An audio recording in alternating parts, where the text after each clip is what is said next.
Les instants de la destinée, deuxième édition. Cédric, bonjour.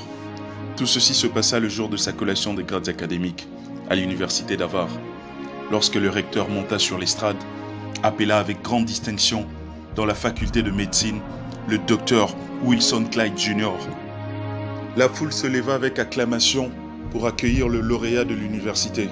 Tout le monde attendait ce grand moment, sauf lui-même. Alors qu'il prit son diplôme, il regarda ses parents, avança timidement vers eux et dit « Merci papa, maman, pour tout ce que vous avez fait pour moi, mais voici votre diplôme. L'heure a sonné pour que je puisse suivre mes propres rêves. » Waouh, quelle tragédie! Ça demande du courage pour suivre ses propres rêves. Ça demande du courage pour faire ce que tu veux faire, dans ce monde où nous subissons tous une pression ou l'influence de nos familles ou de notre entourage.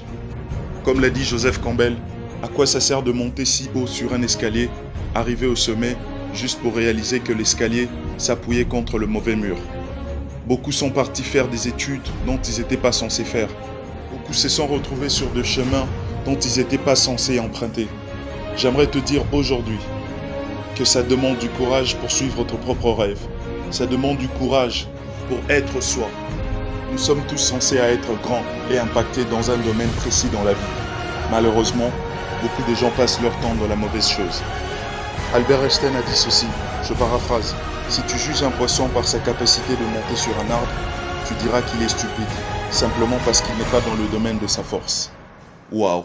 Quel est le domaine de ta force? Quel est le domaine dans lequel tu es appelé à impacter sur Terre? Beaucoup de gens sur Terre auront de tombeaux où il sera écrit « mort à 25 ans, mais enterré à 85 ans », simplement parce que depuis 25 ans, ils ont déjà perdu le chemin de leur vie.